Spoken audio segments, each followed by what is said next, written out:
If the United States suddenly became an adversary tomorrow, would those European air forces equipped entirely with American hardware dare to scramble their fighter jets? This seemingly absurd question has sharply pierced the emperor's new clothes of European defense autonomy, following a speculative report that Denmark is considering China's J-20 fighter jets to defend Greenland. Recently, foreign media outlets have suggested, partly in jest, partly in earnest, that if NATO fails to provide sufficient support to Denmark in a Greenland dispute, Denmark might consider purchasing Chinese J-20 stealth fighters and J-10C fighters to demonstrate its resolve to defend its territory to Washington. While the meme-worthy image of a J-20 painted in Danish Air Force colors is pure internet satire, and the political and technical feasibility of selling China's top fighter to a core NATO member remains a pipe dream, this thought experiment has struck like lightning, suddenly illuminating Europe's embarrassing vulnerability and dependence in high-end air combat capabilities. It laid bare a stark reality: in the fifth-generation and beyond aerial warfare chessboard,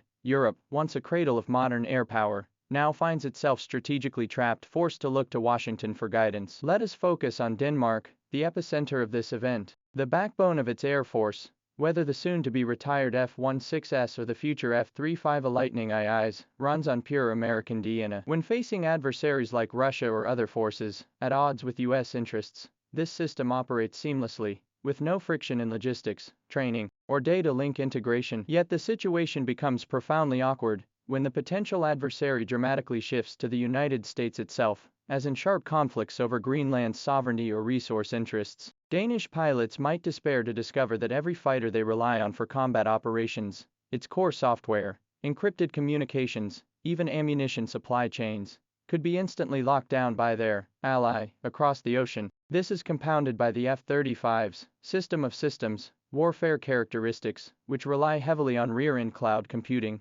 and global logistical support. Without U.S. backing, a single F-35 becomes virtually useless, like a kite whose string has snapped. This is not alarmist rhetoric but an inevitable strategic risk inherent in such systemic dependency. Denmark's predicament is not unique, it merely epitomizes Europe's dependency syndrome. Norway, Belgium, the Netherlands, Poland, and others have built their air forces mainstays, or future cores, around the F-35. Together, these nations form America's stealth ally circle in Europe, simultaneously handing over the keys to their air defense security to Washington. Does the European continent lack its own voice? It does, but the volume varies. The German Air Force offers an interesting intermediate case. It operates both the European-developed Typhoon fighter and has ordered the American-made F-35. However, the Typhoon, while an outstanding fourth-generation fighter, faces an inherent generational gap against fifth-generation stealth threats due to its non-stealthy design, no matter how deeply it is upgraded. When facing hypothetical adversaries with advanced stealth and sensor capabilities,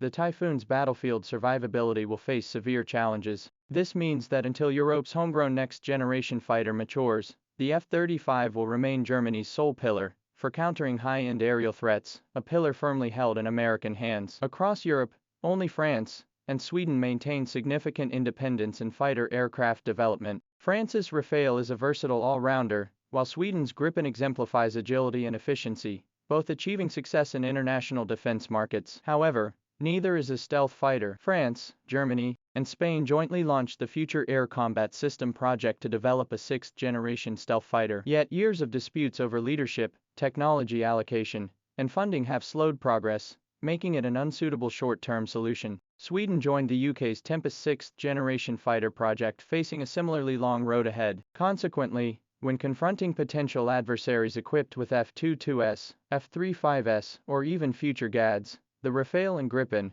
despite their advanced capabilities, inevitably find themselves at a disadvantage in a light versus darkness scenario. India, often the subject of jest, has nonetheless taken a crucial step toward self-reliance with its troubled Tejas fighter. Should its ambitious Anka stealth fighter project succeed, it would offer a starkly ironic contrast to the laborious collaborative efforts of Europe's aerospace giants. The consequences of this dependency are becoming increasingly clear and dangerous in the race toward future sixth-generation aircraft. Europe's two major sixth-generation programs, France, Germany, and Spain's FCAS in the UK, Italy, and Japan's CAP, are both seen as crucial for Europe to maintain defense autonomy and future military competitiveness. However, the FCAS project has repeatedly stalled due to disputes over technological dominance between Dassault and Airbus, disagreements over financial contributions among participating nations, and starkly divergent operational requirements, leading to repeated delays in the prototype's unveiling. The CAP project is similarly clouded by uncertainty. Recent reports indicate that Britain's strained defense budget has made it impossible to confirm its funding share,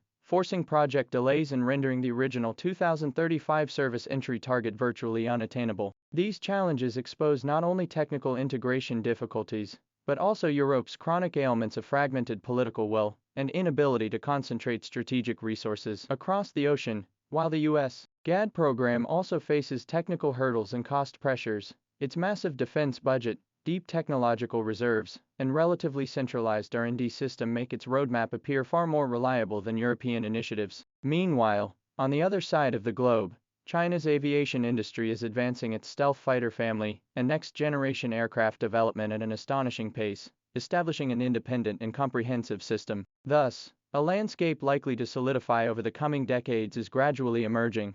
The global market and technological map for advanced air power may become highly polarized. For most nations requiring top-tier aerial capabilities, the choice may become starkly simplified: either integrate into the US-dominated air combat ecosystem, or seek alternatives offered by China's aviation industry. Europe, once a titan of aviation, risks being relegated from leader to chooser in the sixth-generation era, or even being pushed out of the top-tier fighter jet club altogether. At that point, European nations would not only face constraints in defense and security but also see their vast aerospace industrial chains, tens of thousands of high-end jobs, and critical strategic industrial autonomy subjected to unprecedented shocks. Thus, the fictional image of a Danish J-20 fighter jet serves less as a military proposal than as a mirror reflecting Europe's strategic anxieties. What it reveals extends far beyond the gains or losses of Greenland alone.